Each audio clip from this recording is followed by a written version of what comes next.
Okay.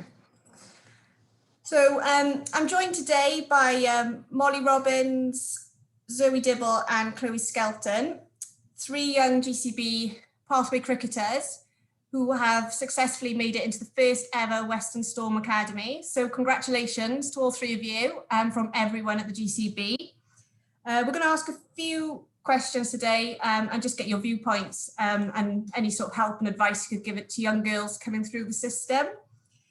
So if I come to you first, Mollie, where did your love of cricket start and how did you get into the sport? So I started playing probably when I was about 6 or 7, and that was just kind of through my dad and my brother playing. So I was used to like gate crash my brother's training and join in. That was like at under 9 level, and then kind of just carried on from there really. So I've always kind of played with the boys at Hannah, which is my local club, and felt pretty settled and comfortable there. So yeah. Zoe? Yeah, so my love probably started when just playing catch. So we'd always go down to Cornwall and it would just be my dad and my brother just playing catch on the beach. And at my first club, Appley, it would just be on a Friday, like barbecue and just a game of quick cricket. And then I'd always be the one to drag out the coaches saying, come on, give me some high catches and everything. And then they were kind of like, okay, maybe we can put her arm to some use. So then they just put me in a team and then that was it. So you'd say you sort of started from like a social perspective then, more than anything else? Yeah. That's the way you entered the game? Yeah. Awesome. Chloe? Yeah, I was quite a late starter actually. I didn't start playing until I was about 12, 13.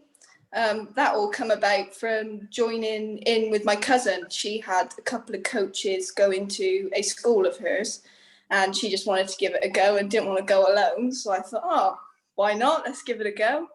And from there, just haven't looked back and carried on playing. Awesome. And so who was your biggest influence, like coach, parent, or anyone else really, Mollie? I would definitely say it'd probably be my dad. We'd spend like hours at the nets together and like Zoe said, like high catches and things like that, because we kind of just like grew up with cricket really, so didn't really have any other choice. No, I looked up to him and my brother and just wanted to play like they do. So yeah, I would say he's my biggest influence. Okay. Zoe? So I'm probably the opposite because my parents aren't that much of cricket fans, but obviously now I play it, they're gonna have to be. But I think it's most likely going to be my coaches because as a small local cricket club that I started at, the coaches were always like, come on Zoe, you're the only girl, let's do this, you gotta do it. So it was just like the motivation from them mainly. Yeah. Was it harder to get into given that your parents weren't involved in the sport in the first place, or? From probably a tactical side of it, it was because I don't have the back and forth conversation about it. But yeah, probably, because if I needed a question, I'd go to my coaches. Yeah. And Chloe? Yeah, I actually think my dad, being a rugby player, he's always been within sport. So there's a bit of the competitive rivalry there. But yeah, definitely been my biggest influence. He's from the very start come with me, come along, and then throughout this process, throughout the pathways, the academies, he's pushed me on and always been there, been the one like, you know, been there on the highs, been there on the lows to pick me back up and always kept pushing me. And ultimately I'm now where I am with having him and keep being there and pushing me on really. Yeah, definitely. I mean, I think parental support and knowing the right ways to support is, you know, don't push your kids too hard, but be there when they need you. I mean, we've all been there. Mine, for circumstances, just getting out of bed in the morning that my parents sort of pushed me to do, but that's fine. And do you have any other sports, Mollie, or have any other? Yeah, at the moment I play football. I played netball for quite a while. Obviously not playing at the moment because of COVID, but yeah, football I play alongside cricket when I can. Obviously cricket's the priority, but I do love a bit of football as well. Do you find it works quite well, the crossover between sports? Do you think it helps your cricket? Yeah, definitely. Like there's a lot of transferable skills in any sport really. And just to keep the fitness up and stuff like that. Yeah, it's good. Zoe?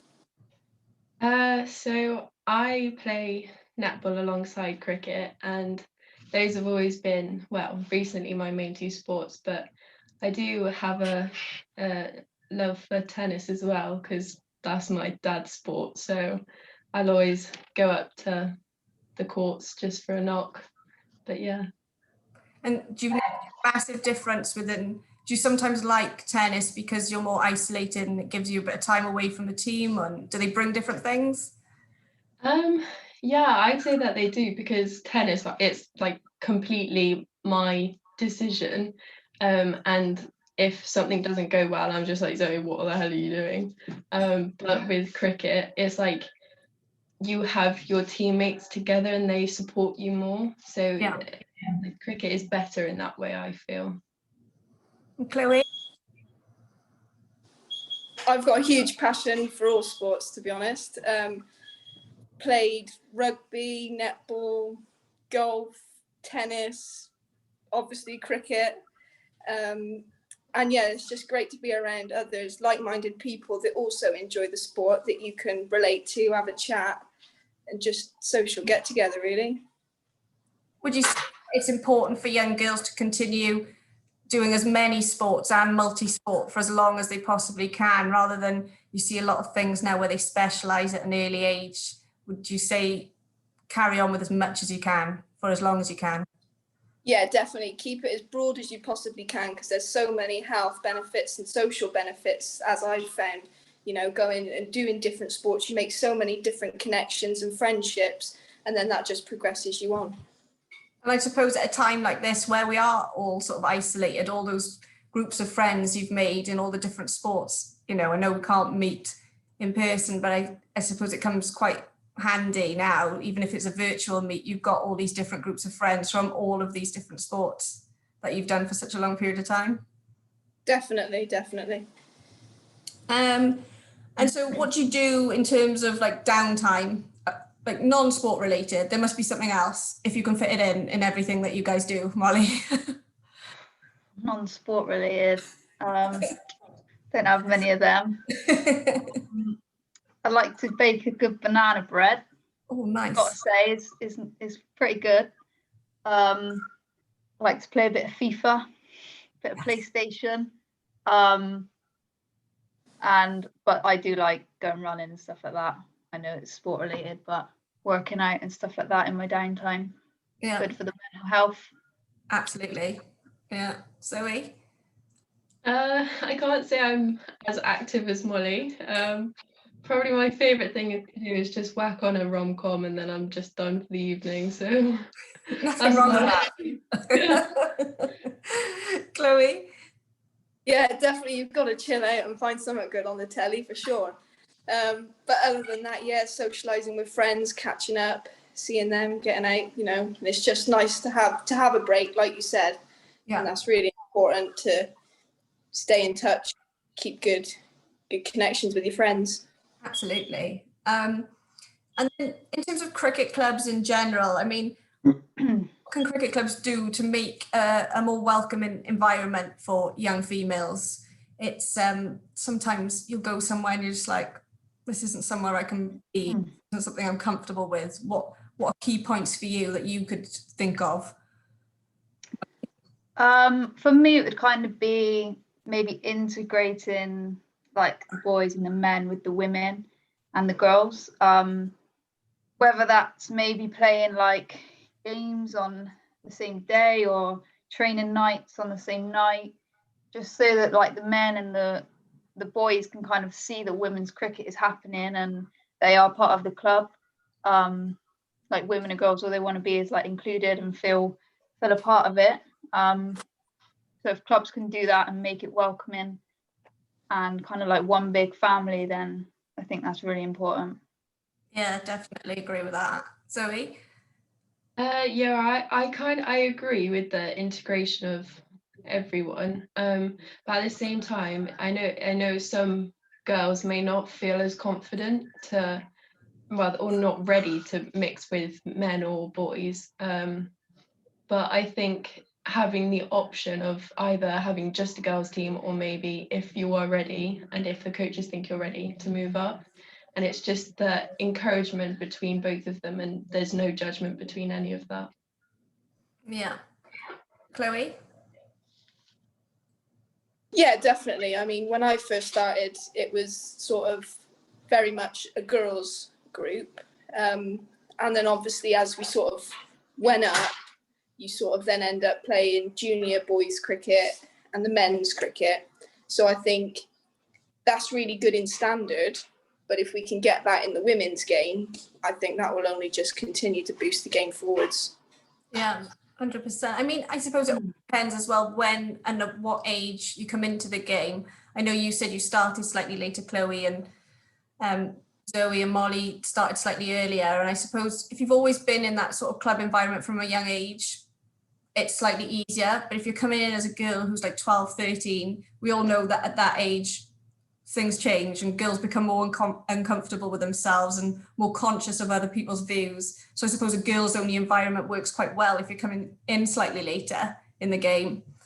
There's definitely an increase, I would say, in the amount of clubs that are taking on girls only sections and making more of an effort. So let's hope it keeps growing. But like the tagline always says that if you can't see it, you can't see it. So obviously you three are like huge role models now for all of the girls, not only the GCB pathway, but everywhere within the region. So what is one sort of piece of advice that you could offer a young under 11 or under 13 girl that's currently within the pathway if they want to follow in your footsteps? Mollie? I would say kind of don't compare yourself to like the people around you in terms of maybe in your club or your county, because everyone develops differently and someone may get picked up when they're like 13, 14, and you may stay in the same kind of club or county setup until maybe you're quite a bit older. But if you just keep working hard and get your head down, like your opportunity will come. Yeah, just be patient and don't give up, really. I like that. Be patient. Yeah, definitely. I mean, I'm not in cricket, the game. I work in cricket, but it's taken me till I'm sort of 36 to find myself the job that I want, which, you know, I've had to be patient to get to where I am. And I know it's slightly different to what you guys are doing, but I think the fact that there's genuine job opportunities and genuine job roles for women in the game now is absolutely fantastic. I mean, you look at Lisa Paget now, she's the director of Western Storm. I mean, that's huge, isn't that? There's career paths there for us now. It's not just playing opportunities, it's everything else that's encompassed in cricket. And I think the ECB are making huge strides in that direction. So that's great. The game's only like growing, so the opportunity is just gonna get more and more. Absolutely. Yeah, we'll be taking over. Yeah, so I completely agree with Mollie, like everything she says, and just something to add on that is just aspire to be the best person you can be, because it doesn't matter comparing yourself to others. There's no point, because you're completely different people. Yeah, definitely. In all aspects of life as well, I would say that's applicable, isn't it? Just be you and do you. Chloe? Yeah, I think regardless of how you're feeling at the time, how your cricket or within any sport is going, I think you've just got to be resilient, and hard work and dedication does pay off. I mean, you know, that's evident in us three sat here right now. Without hard work, dedication, we wouldn't be here. So if you just keep going, keep working, times will be hard, but you just got to keep striving forward and it will pay off for you at some point. Absolutely. Well, they're all sort of great pieces of advice, and I'd like to congratulate all three of you again on behalf of everyone at GCB. We're all super proud of your achievements. It's amazing, and we'll all be following your progress closely. And thank you for your time today. And sure young girls within the pathway and young girls in All Stars and Dynamos programs all over Gloucester will be watching on to see how you all get along. So thank you so much. Thank you. Thank you. Cheers, thank you.